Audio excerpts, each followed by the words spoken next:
Hello there, everyone, and Merry Christmas to you all. Hopefully, you all have been having a good one so far. I thought to finally show something I've been working on for a while, which is I finally decided to try my hand in CMF drafts. I like the concept of it. I do secretly like to write my own drafts, so I actually thought to do a draft of what if Lego did a CMF series for characters from classic Christmas movies that we all like to watch. Plus, I thought it'd be cool to see all these iconic Christmas characters in Lego form. Now, this Lego work that I did myself definitely isn't Action Flash work here, but it'll do. Anyways, let's get started. Of course, first off, we got the main character from my favorite Christmas movie, Kevin McAllister from Home Alone. And of course, he has his red sweater with short legs. I kind of debated between short legs, mid legs, but short legs. And comes with an accessory of his battle plan on tile, which I'm really proud of my print there. Oh, and of course, if you turn his face around, you can give him his iconic screaming look. And of course, can't have Kevin without the Wet Bandit. So here's the first of the Wet Bandits, Harry, or it turns out his full name is Harry Lime. Who knew? And kind of based this off his gray coat and scarf appearance, which actually might be from number 2, but anyways. And of course, he has to have his gold tooth. And Marv, or Marv Merchant, again, who knew? And he has his brown coat and even the iron scar on his head. Ouch. And whoops, I forgot to put in their accessories in the pictures, so sorry about that, guys, but basically their accessories are supposed to be crowbars and wrenches. And yeah, I know, the first 3 main figures are from my favorite Christmas movie. Guilty as charged, but worth it. And we got Ralphie Parker from A Christmas Story, and I actually gave him his bunny suit variant because I'm probably labeled for all those little kids that don't like getting clothing for Christmas. And of course, his accessory had to be his red Biodur action rifle. You'll show your eye out, kid. Oh wait, his eyes are printed onto him. Never mind. Good old Charlie Brown is next, and of course this is him in his Charlie Brown Christmas variant with the red jacket. And gave him mid-legs because they worked well enough with the Peanuts characters. And of course, his accessory is his pitiful, yet wonderful little tree wrapped up in Linus's blanket. Next is the main one, Mr. Grinch. And of course, his is him in his Santa Claus outfit. And I kind of made him a combination of the new Ben Cumberbatch version and the classic cartoon version. And of course, it comes with his pet slave, pet dog Max. Speaking of Christmas grouches, we also got Bah Humbug Mr. Scrooge.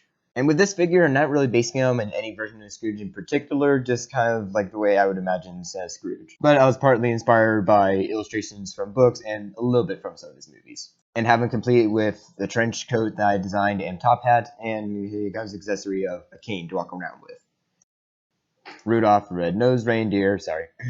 This is definitely one of my more interesting ones this series because I decided to make him a buildable character, kind of similar style of Unikitty, only with a more circular head design.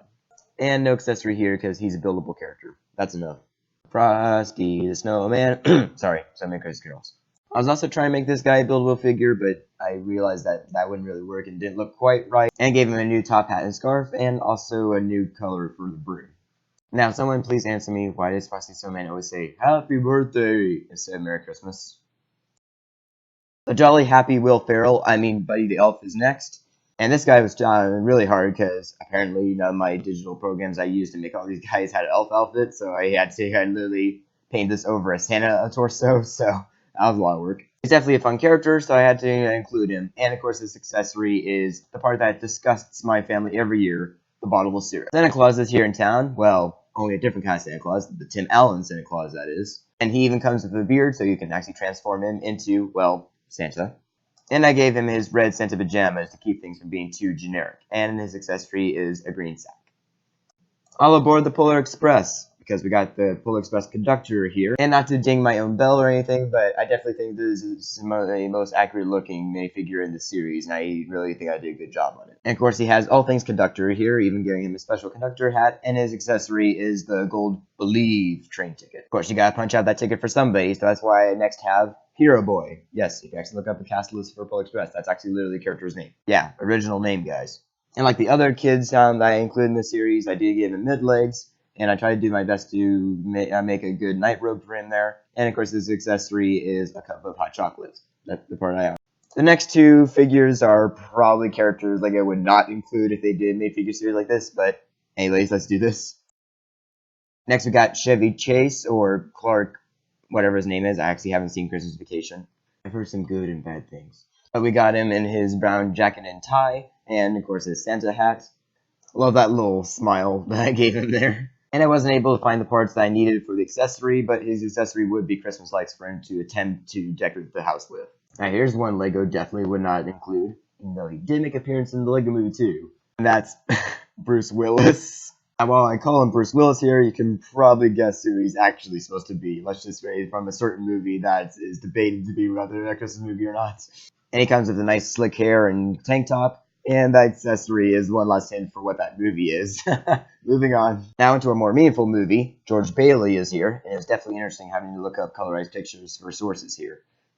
But he was a pretty simple figure because all you had to give him was his simple suit that he wears later on in the movie. And was really trying to capture Jimmy Stewart's likeness there. And thanks to my dad for finally coming up with a good accessory for him, which was a briefcase, since he did want to travel the world. And to go with George Bailey, of course, we got Mary Bailey herself. Funny enough, I just had to spend a few minutes just picking out the hair because Donna Easter had a unique looking hair going on there. And she's in her nice black and lace dress. And her accessory is supposed to be a new mold for a bell. I know, it's not the best, but it'll have to work. And lastly, with every bell that rings, we got an angel that gets his wings. So we got an angel here, Clarence Oddbody. And interestingly enough, this is the guy that took me the longest time to find colorized sources for. I was able to find Bailey's fine enough, but this guy had to look up YouTube videos first. With this figure, I almost put him in his undershirt variant, but I decided he's in the suit more later in the movie, so I just decided to go with that. So he has a nice gray suit and fedora hat, and his accessory is his Mark Twain book. You should see what he's writing now. And that's the whole series, and boy, now I know all the work that Just a Good and Ashley had to put up with. Oof. But real quick, for some missing characters I was considering, was thinking of including some characters from Jingle All the Way, or specifically Turbo Man. I also almost did Muppets Christmas Carol, but the only problem with that is Kermit. That mold alone. I'm good enough with minifigures, but not that good. I also almost included a few more of the Santa Claus characters, like Bernard and Mrs. Claus. Bernard, Buddy the Elf was hard enough, but one day Bernard. And also almost included like a few more Rudolph the Red-Nosed Reindeer characters.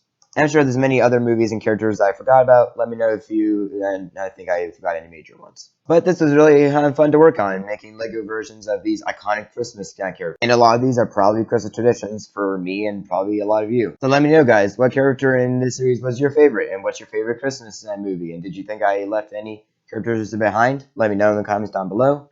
If you enjoyed this video, I actually have done secretly a CMF before, so maybe I'll show that another time. But if you enjoyed this video, give it a like as always, let me know, and be sure to let other people know about this video if you liked it enough. Be sure to subscribe to this channel for future content. Anyways, thank you guys so much for watching. I hope you all have a great day, and Merry Christmas to you all, and to all a good night.